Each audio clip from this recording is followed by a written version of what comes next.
All right, good afternoon, everyone. We'll call this meeting to order. It is 3:01 p.m. here on Tuesday, January 19th. My name is Craig Gillette. I am the Director of Administrative Services and Veteran Affairs for Bay County.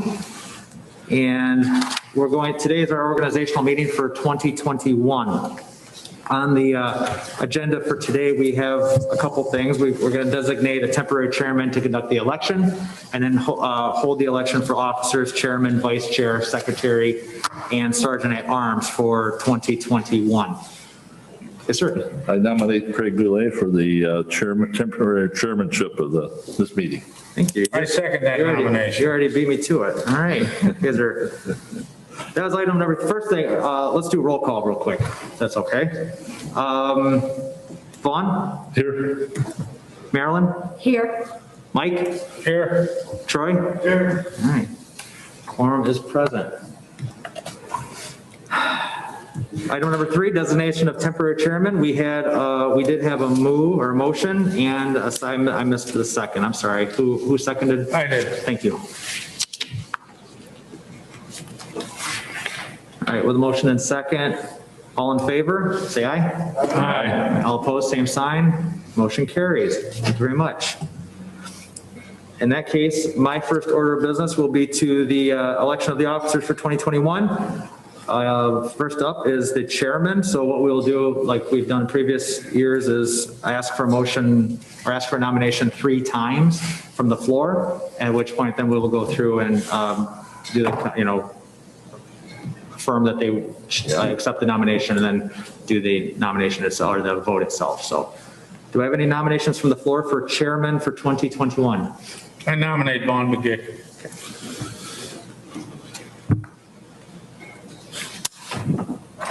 All right. Is there a second? I'll second it. Troy?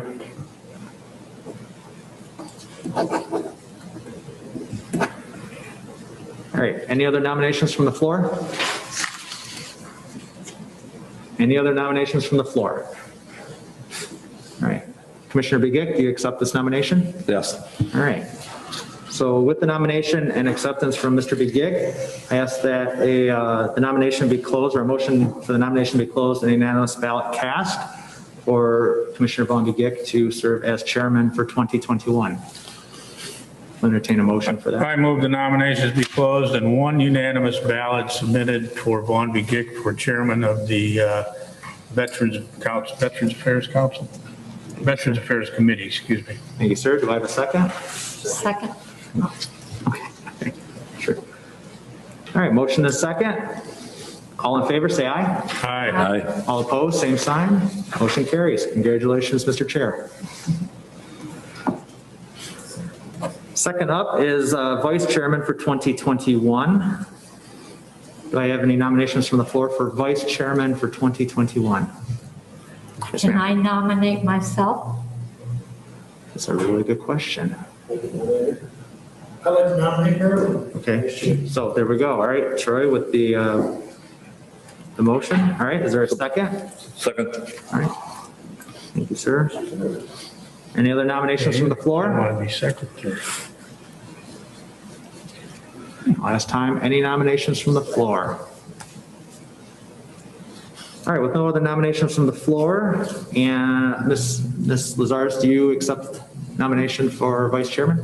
Yes. Thank you. All right, and the acceptance of the nomination, I ask that an unanimous ballot, or that the nomination be closed, and unanimous ballot for Marilyn Lazarus for the position of vice chair be passed.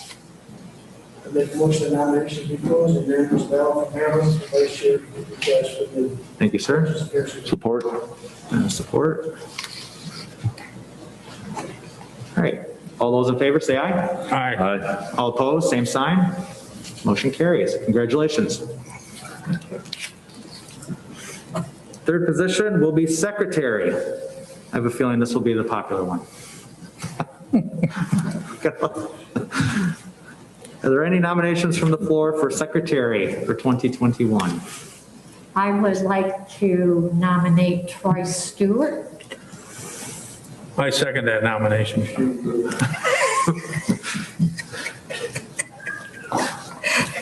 I I like these badges. They hide a lot, don't they? So with the nomination, Mr. Stewart, or Troy Stewart, do you accept the nomination for secretary? Yes, sir, being outranked and outnumbered, yes. Thank you, Troy. All right, any other nominations from the floor? Are there any other nominations from the floor? All right, hearing no other nominations, I ask that the nomination be closed and a unanimous ballot be cast for Troy Stewart for the position of secretary for 2021. I move we close nominations for secretary and cast one unanimous ballot for Troy Stewart for the secretary of the Bay County Veterans Affairs Committee for 2021. Support. Thank you very much. All right, we have support. All right, all those in favor, say aye. Aye. All those opposed, same sign. All right, congratulations, Troy. Thank you. You need to borrow a pencil or anything? I'm prepared. Anticipate this moment. My last order of business is the Sergeant at Arms position. So are there any nominations from the floor for Sergeant at Arms? I know. But For Gandy. Second? All right, so we have support and second for the nomination. Any other nominations from the floor? Any other nominations from the floor? All right. Mike, do you accept the nomination for I do. Sergeant at Arms position? All right. I do. Thank you very much. Hearing no other nominations, and having Mr. Pergandy accept the nomination, I ask that a nomination be closed and unanimous ballot be cast for Mike Pergandy for the Sergeant at Arms 2021. I'll move motion to be closed and unanimous ballot for Mike Pergandy for Sergeant at Arms. Thank you, Commissioner Begich. All those in favor, say aye. Aye. All opposed, same sign. Motion carries. Congratulations. Thank you. Okay, Troy, you have to give me the Sergeant at Arms weapon.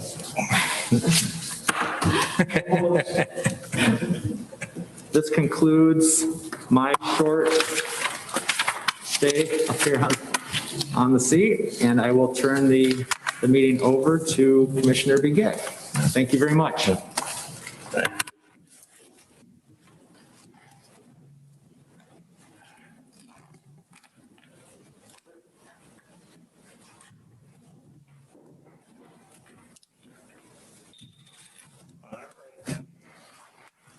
Congratulations. Ready to go there? We're gonna call the meeting to order, the Bay County Veterans Committee on Tuesday, January 19th at 3:10 p.m. So we have the roll call, which we did already, I guess you can use that one. And then we have citizens input. Anybody care to address the body at this time? Mr. Zippler?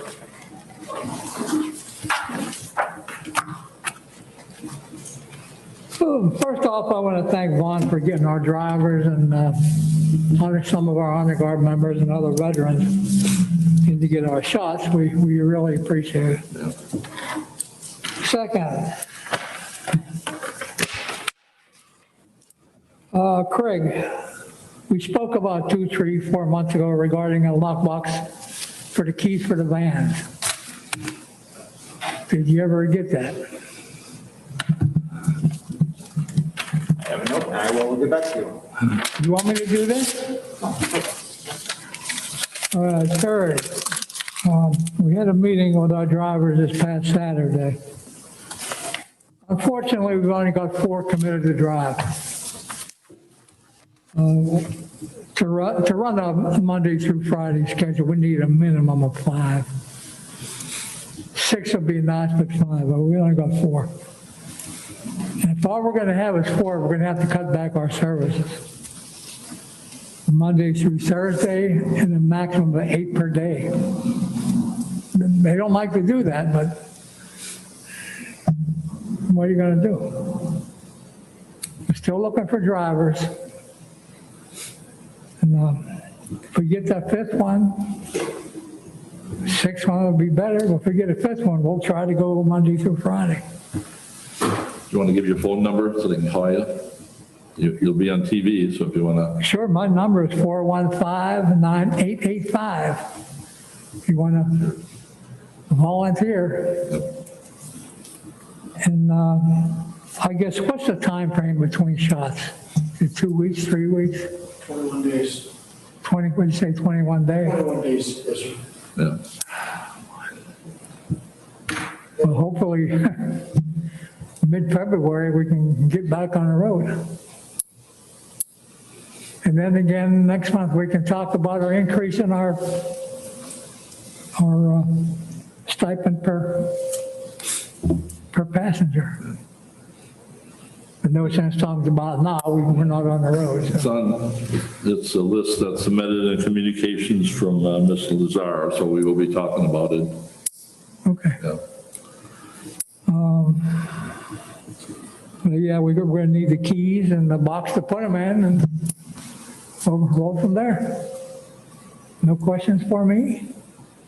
I see a hand up. Yeah. Fred, do you provide widow spouses of veterans transportation to their doctor's appointments that are eligible? We haven't, however, I lean on the side of compassion. Like that lady you were talking about, Yes. you gotta give a little bit here and there, you know. Okay. Because due to the law, I could be wrong, but indigent veterans spouses, widow, can be provided help. And since transportation falls under that law or act, I guess it's maybe something that Amber. I used to work for the county in Pennsylvania. I'm going back 2,000 years ago. And a good friend of mine worked in the solicitor's office. Her name was April. And she looked very much like Amber. In fact, her name was, believe it or not, April Showers. So I'm sorry, April, or Amber, God. But maybe she should shed some light on the statute as far as being able to take non-veterans. If it's against the law, the statute, I don't know. And just so I'm having a little bit of difficulty hearing because of the acoustics in the boardroom, but is the question whether or not under the existing statute we can use our millage funded veterans transportation, if we can use that for spouses of indigent veterans as well? yes. Yes, or widowed. Yeah. Also. I do not know the answer 100% off the top of my head, so I'm writing it down right now, and I will have an answer for you by the next board meeting. I've got a question. Thank you, Amber. You're welcome. I have a question. What's the status of dial-a-ride? We still have dial-a-ride in Bay County? You got me. We do. Why can't she call dial-a-ride and say, hey, I want to go to an appointment at McLaren? Because I assume it's here in town. I believe they're still running. I know, I didn't say Yes. shut down, but I don't know about. Dial-a-ride is still running. Okay. Right now, because of COVID, there's no cost. Some of these spouses, they're indigent, veteran husband has passed away. They have no finances to pay for dial-a-ride or taxis. So I'm looking out for the future of these indigent spouses of veterans that have no transportation, no money, cannot drive, no family. I don't know how that situates in our statute and, our Bay County transportation for veterans.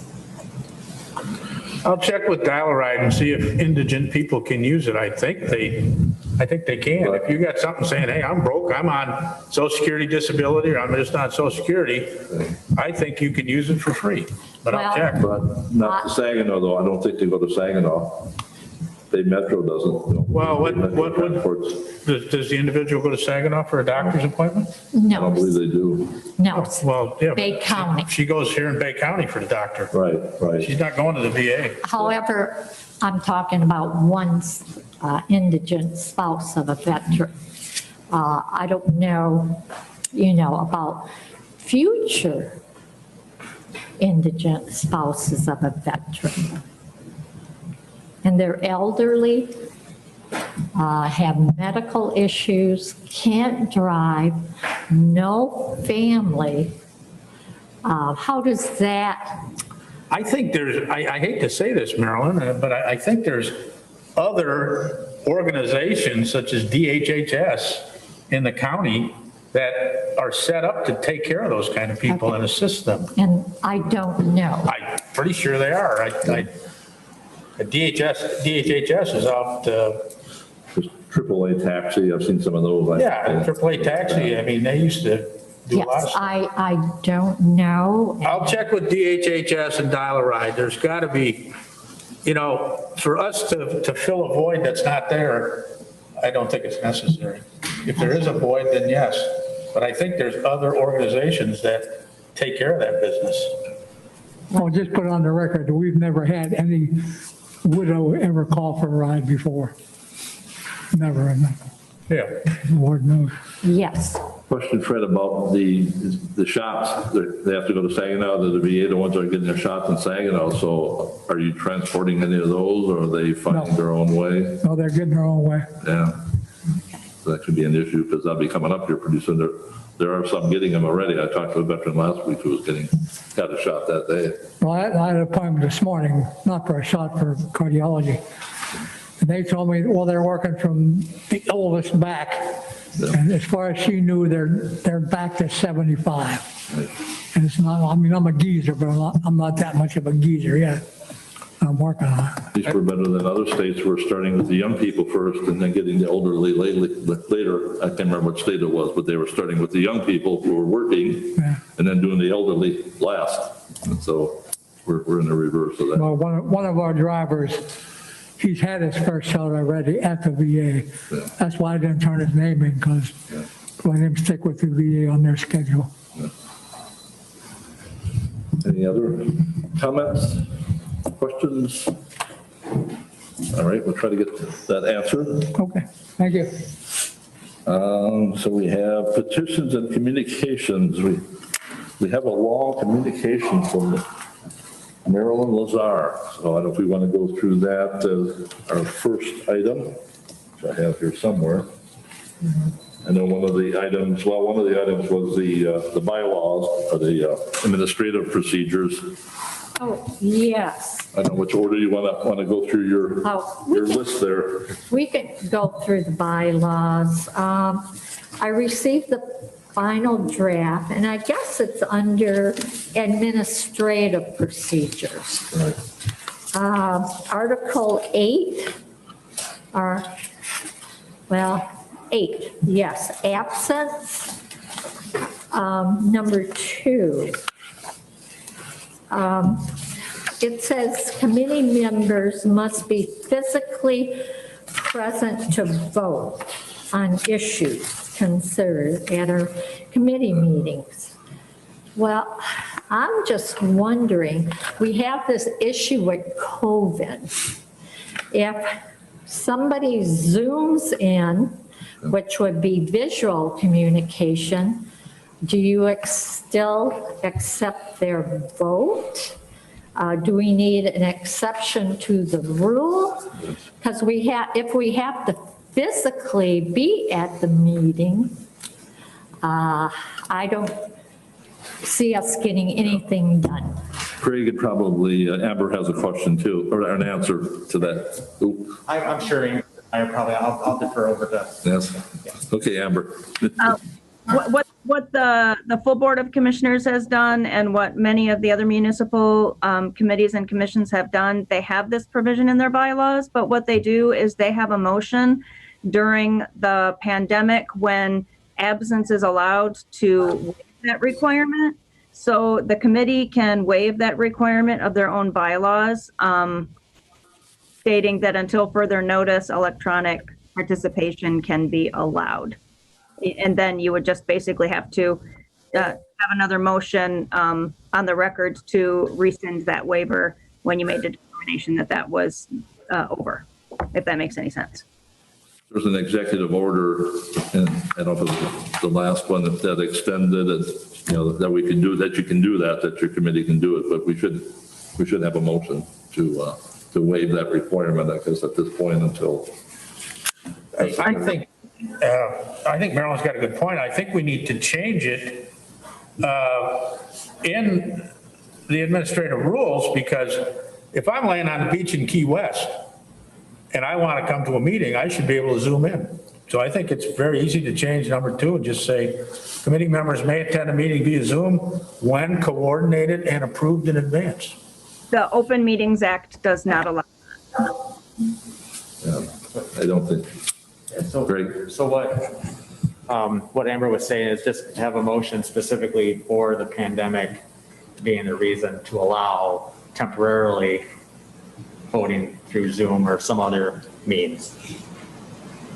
Yeah, Not as opposed to going forward for, to Mr. Pagani's point, like a vacation or something like that. Somebody care to make a motion? Well, I don't think anybody's going to cancel their vacation because they don't want to miss the committee meeting. No, I'm talking because of the situation, Yeah, COVID. this one right Yeah. now. Yeah. But I think there's some laws about doing it permanently or after the pandemic is over. It's not allowed in the state law at this point unless there's an executive order. So I think we just need to make the motion now to waive it until the pandemic or till the. Okay. Yeah. Right now, it's through March 31st. Till March. Yeah. Okay, anybody care to do that? Make that motion. I would like to make a motion to vote due to the circumstances we're in, COVID, till March 31st, that we can visually communicate on Zoom and be allowed to vote. Yes. Any support for that? I second that motion. Any more discussion? All those in favor say aye. Aye.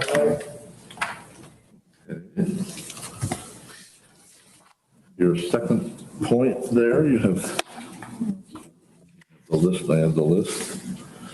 I think the calendar was the next one on your list, or a 2021 calendar from.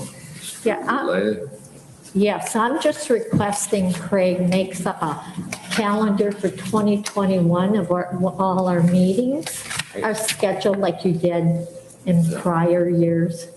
I'm a visual person. And that's, I can certainly, I started looking at formatting, but then I remembered the Board of Commissioners coordinator typically already puts together a calendar. I'll look to see if that's yearly or, how, but she schedules all the meetings that are scheduled in this room.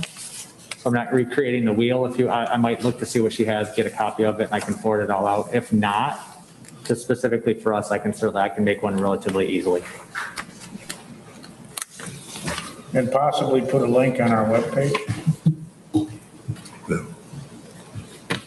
And we are not required to meet every month. We have skipped a few meetings, so, but it may be an optional thing too. Yeah. Number 3, transportation request. The what?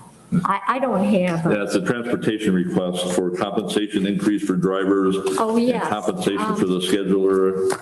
I guess that would be a question to Amber. Have you,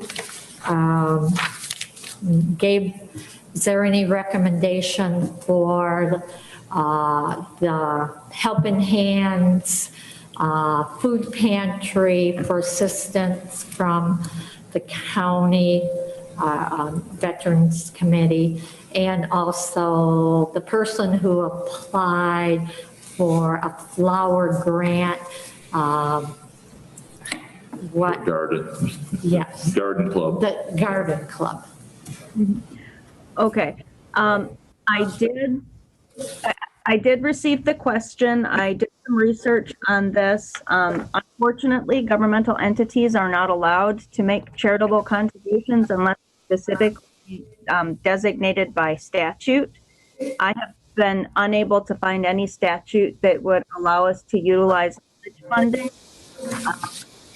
for a food pantry. There are a couple of things that you need to look at. If it is a donation for strictly a charitable purpose, no matter how wonderful the purpose, it is prohibited by law. If it is for a quasi-charitable contribution, you would need something returned to you in kind, if that makes sense. And also the donation cannot be for a generalized, like, public good purpose. So as it relates to donations to food pantry, unless they were following the exact same guidelines that we are following, that anybody who comes to the food pantry has to, under a certain amount of money, be declared indigent, be a qualified veteran under our millage statute, make that charitable contribution. Okay. And that would include the garden club also? It would, unfortunately. Okay.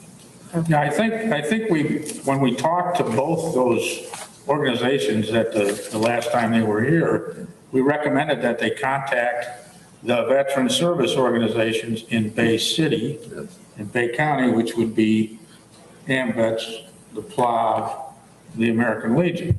I will tell you that I've gotten no request for the American Legion from either of those organizations.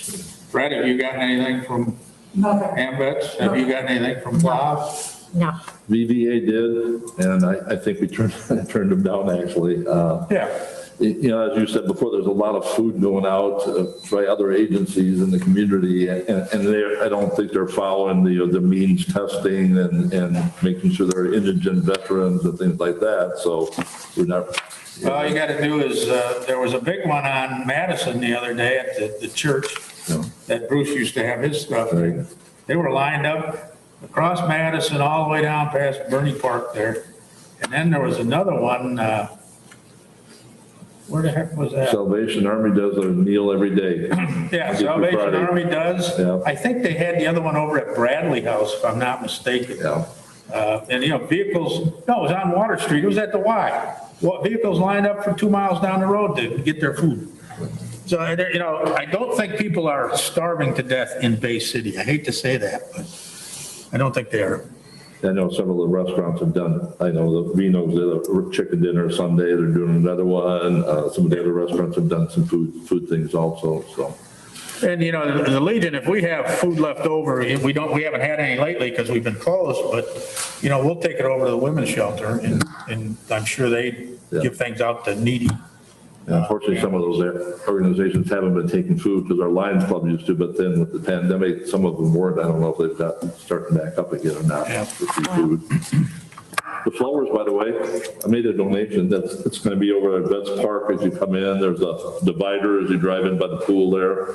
And I think he said he's collected enough money from other people and for that area. They have bricks. They're selling bricks also, memorial bricks that you can buy.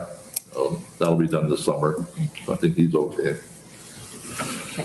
Any other questions on that? The other one was about the transportation compensation. that you Yes. have for the drivers. I don't know, that's a separate issue.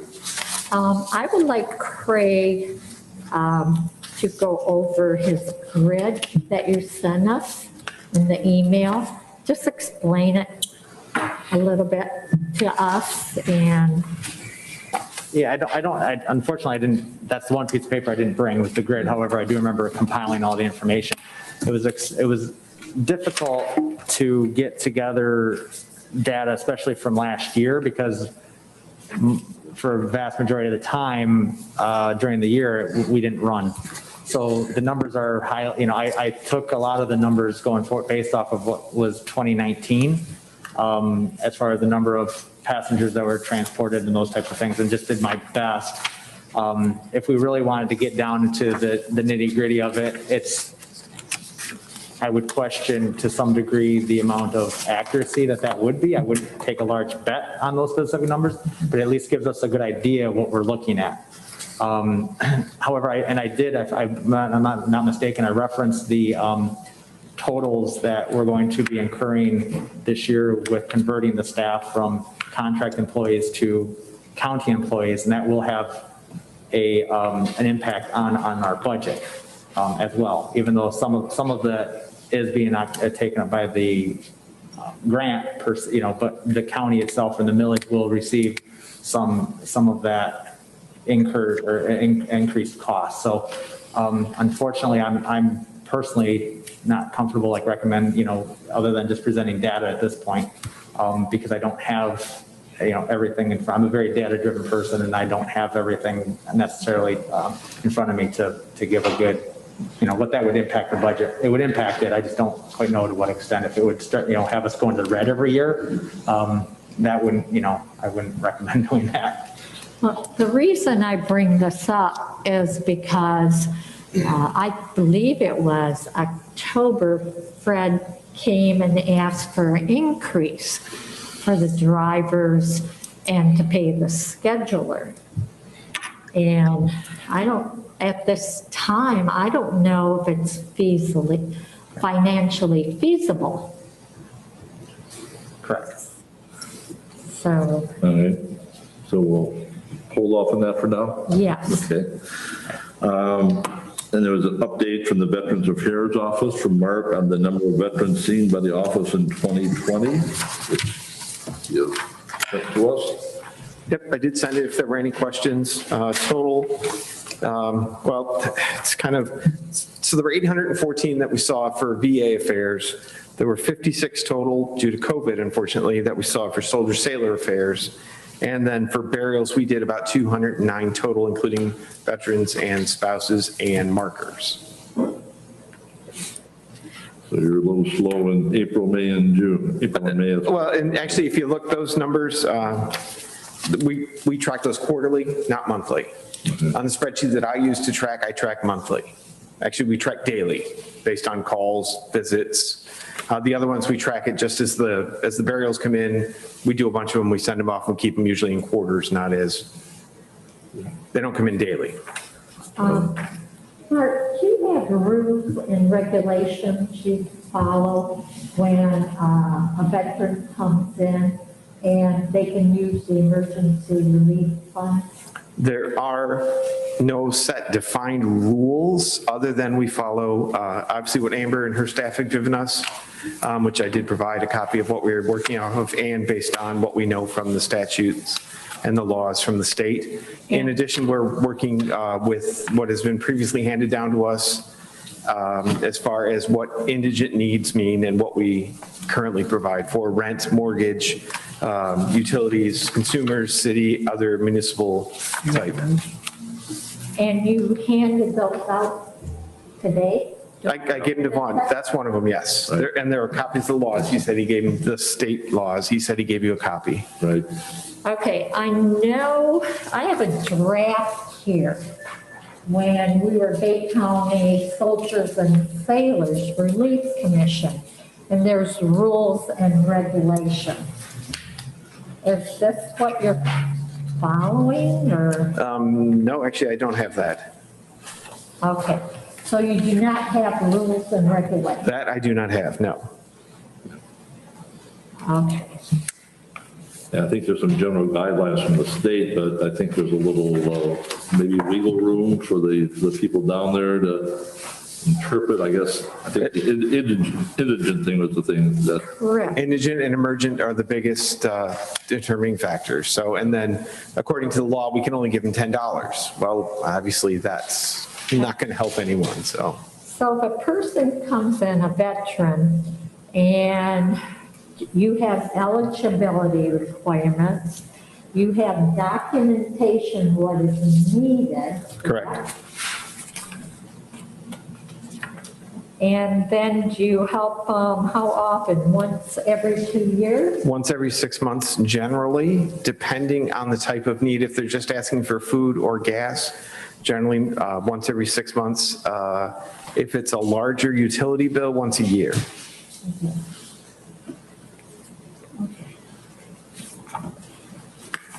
But they are not firmly written down. Those are generally guidelines we follow because. Just to bring it out for discussion, when John Van Tol was a committee member, and we were working on rules and regulations for the Emergency Relief Fund for Bay County veterans. I would like to make a recommendation that, I don't know, we have a committee looking at this because it follows the act, the law, and just a recommendation on my part. What happened to what you and John were working on? Did you guys get anything put together at all? Yes, we have something put together. Okay. I have the old draft when John and Keith and Mike Burke was working on.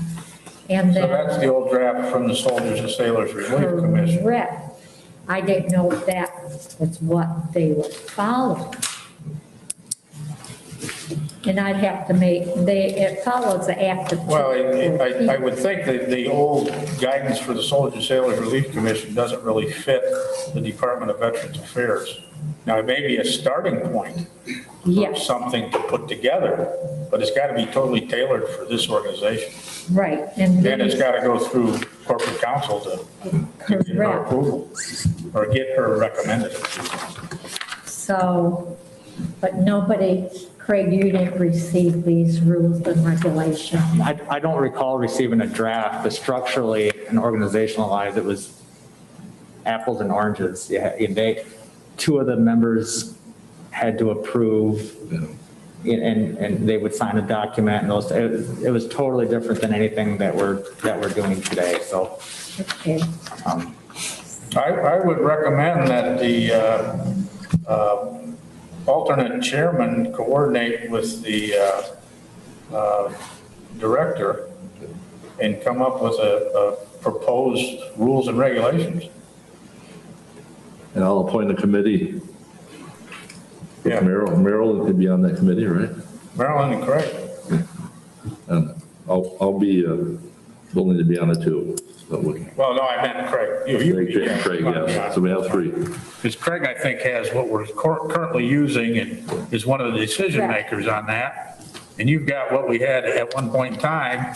So maybe those two get meshed. You present them to the committee and we vote on it and go, yeah, that's a good idea, or no, that's not. And Crystal and Mark probably would have them involved too, maybe. Correct. Get them to take a look at it. It makes sense to have some, something in writing that, hey, this is the stuff we're going to look at. And if you come to us with a request for this, I'm sorry, but that's not an emergency. And you need the documentation. Right. Yeah, what the requirements are, not just Right. walking in and going, hey, I need Yeah. $200 for my gas bill. We've had people interpret the rules in two different ways, one real strict and one real liberal. So, somewhere in between maybe is the right balance. So, but we'll try to get together before the next meeting and see if we can bring something back to the committee then. the guidelines. Yeah, so he presented us with the Veterans Relief Fund. It's really the laws from 1899, which may have changed a little bit, but these may have changed a little bit. And then the Veterans Trust Fund he submitted also. And those are both referenced in Corporation Council's document that they provided to us based on other questions, but it answers the full range of providing services, including definition of wartime, which is what the main part of, based on the statute, is defined with wartime service. So. Yep. Any other questions for Mark? Okay. Financial budget, I guess we sort of talked about that. Do you have a budget? Marilyn's asking about a budget for the upcoming year. Just an update of where we are at this time. It was, like I previously touched on, it was an interesting year last year. So we're currently still, finance is still working on, for their terminology, period 13, which there are some things that come in after a certain point in December, whether, maybe some work had to get done or invoices or those types of things. They come in after the first of the year. So they gather that, they have a cutoff period. Those things will get billed, or if you will, charged back to 2020 as opposed to 2021 because something was done in 2020. That being said, I sent off what was in Munis, our finance software, for right now, what appears to be, where we stood in 2020 as of today. You can look and see it's a goofy year. That's the term you want to use. They have, the emergency relief line item is way skewed. That's, because of being shut down for a period of months. And then at that point, people just weren't traveling or going out for appointments and stuff. They're just not comfortable. So we could, again, look at all these different situations, but it is, what I will do, I want to also know how that's going to impact our fund balance as well. So once maybe we'll get a little bit closer to the end of the month and I'll contact finance, and maybe there's something in the budget that's modified, or I can get a couple answers as far as, where we are with our finance, where we are with the budget. But for 2021, utilizing the grant to at least pay for 2/3 of the conversion will certainly help our budget, because that, is obviously with the county, we're taking on a greater expense with that conversion. So, but we'll see how, based on, Mr. Zippler talked about transportation and those types of things, all of that's going to be still impacted. I don't expect a lot to change, at least in the initial 2021. Vaccines haven't been distributed to a vast majority of people yet, so the comfort level still isn't what it was in 2019. However, at some point, things will improve, and more daily traffic into the office will resume what we consider normal levels. But it's certainly, we're still in that abnormal phase for sure. That was the list from Maryland. Anybody else have any other petitions or communications? Otherwise, we'll go on to the committee rules, new business. The main one was the applications for appointments. We had a little discussion at the last board meeting about the process, the procedure. We found out there was nothing really in our rules that talked about submitting an official application form. So I guess it's recommended maybe that we put that in here, although maybe it's not necessary that we do it, but there is an official form that the county has for people who apply for positions, for departments and other. I did receive a communication from our legal advice, and I don't know if you want to comment on this, Amber, if we need to do something with our rules or. Sure. I guess the question that I have is there, and in case anyone on the committee isn't aware of what happened at the regular board meeting, there were the 3 individuals that were looking at appointments. 2 of them had submitted applications, and 1 of them had been a recommendation. That person who was the recommendation had spoken with the chair and indicated he was going to accept that nomination, but had not submitted anything in writing so stating. The full board had concern because they did not know whether or not his failure to submit a written application disqualified him from appointment to the position. The parliamentarian indicated that the full board rules require that an application be submitted, and he did cite to rule, I believe it was 16.2 of the board rules. However, I reviewed those. Rule 16.2 only actually applies to the appointment to commissions and boards. It is silent as to committees. So their board rules are silent as to the application. It has to revert back to Robert's Rule of Order, and each person has to be nominated on the floor. So the question I have is, how did the board consider these applications? Were they first submitted to the Veterans Affairs Committee and then we referred them on to the full board, or did they submit them directly to the board? If you know. Directly to the board. And DA was taking them in and went Yes. directly to the board. Yeah, it didn't come to us. Okay. I don't know if you want to consider something along the lines of, since this is a committee, that the applicants submit their applications to the Veterans Affairs Committee, and then the committee submits those applications and nominations over to the full board. That way we have control of the process and can make sure that they have submitted an application if we want to put that requirement into our rules, because our rules do not require it. I think it's a good idea because since full board rules are silent as it relates to the appointment, that requirement in ours, have them submit to us and turn it over to the full board of commissioners for their decision on the appointment would probably ensure that we don't run into this hiccup again. Yeah, I think that would be the better way to go because we really need to sort of vet the candidates to see, you know, if they're endorsed by a service organization or not. I don't know if we need to check their DD 214 to see if they are really a veteran, but it probably should come to our committee first before we forward it on.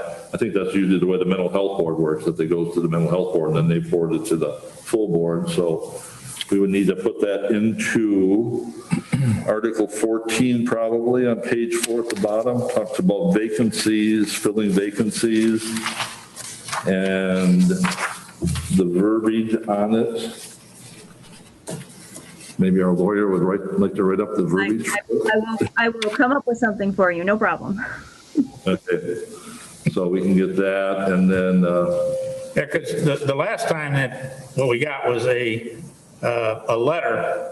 VSO's got a letter from Mr. Duranchik requesting Yeah. nominations. right. And I don't know if that was one path, and the other path was the people applying online.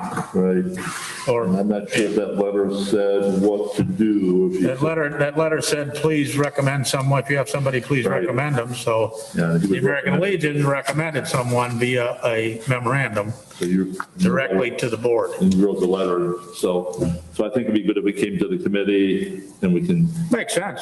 get, and probably have them fill an application out so we know some more about them.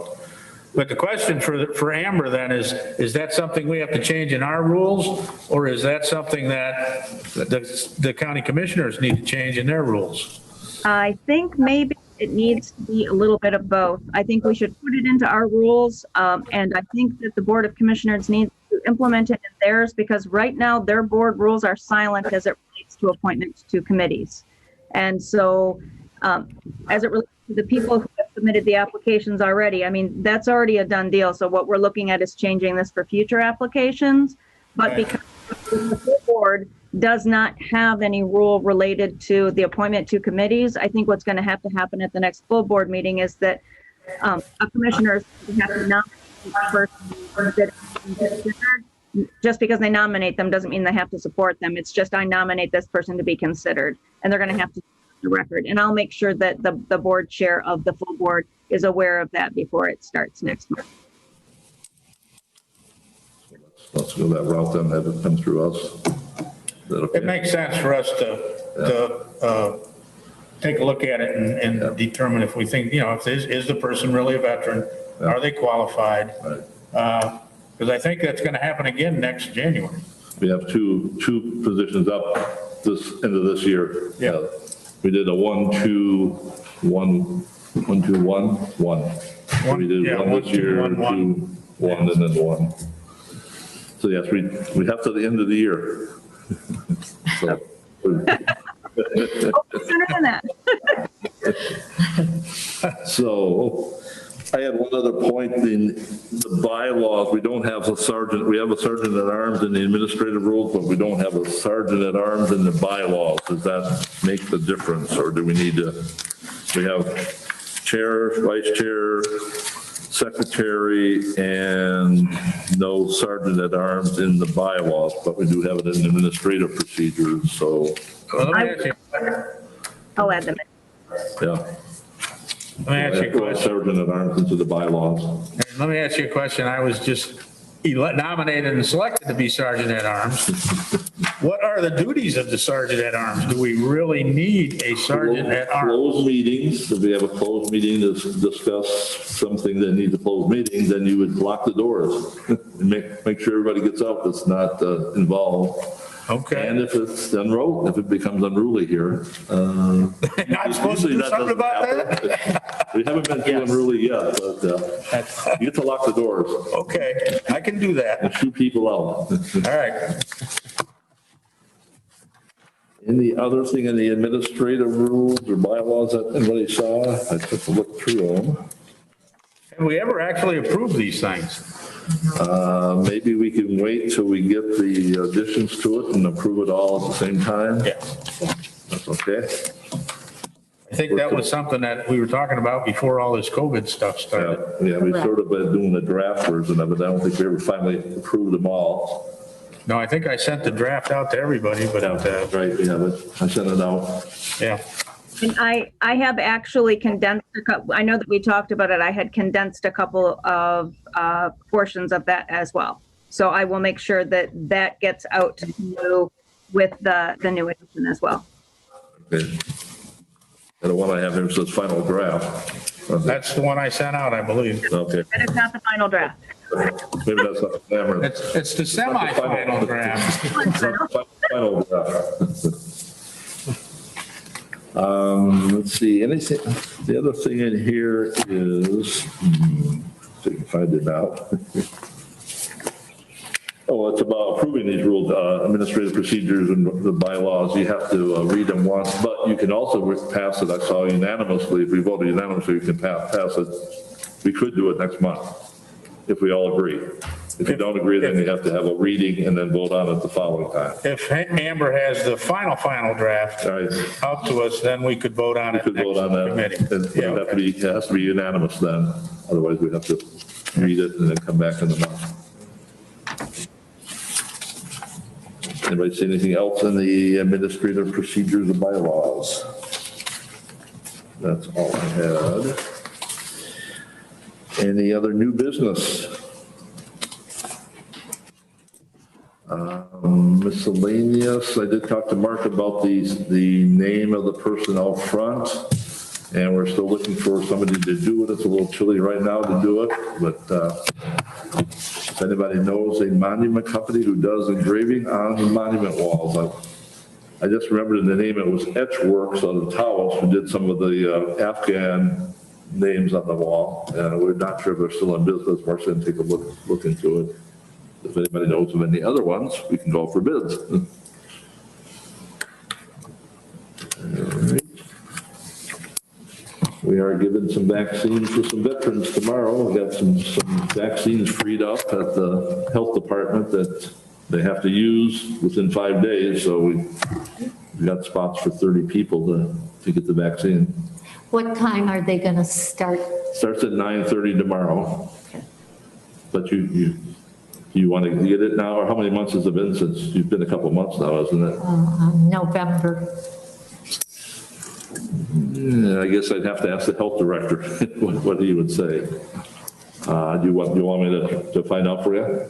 Yes, I can get please. a hold of Yeah. him and see if it's okay for 2 months to get the vaccine. Yes. Because we have openings, so I'll get with you. Mark? I can just have a quick brief. Sorry, something actually about COVID that came in today. Had a gentleman that called me, his brother lives in Florida, and the VA is offering to the veterans the shot. And he has been told by his brother that if he does not get the shot, it could affect his compensation.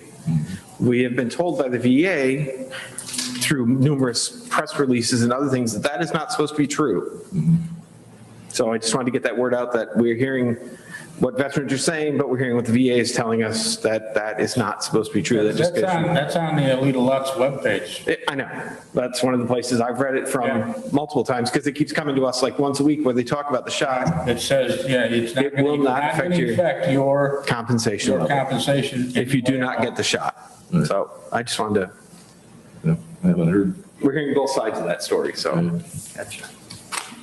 Yeah, they are starting, and I've been getting calls from other people 65 and over who have registered because they're into that cycle now. They've done the 1A and the 1B is pretty much done. And actually 1B now is, I think, 65 and over. So people have been calling, want to know when they're getting back with them. So it's a matter of how much vaccine's available.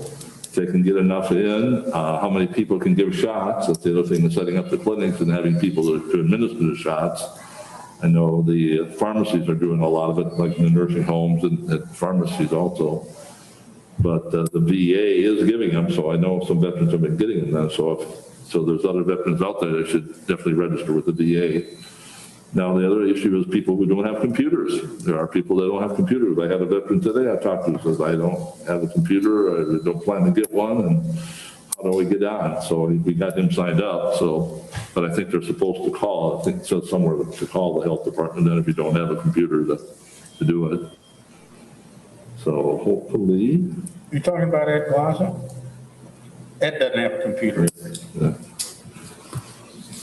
Any other new business?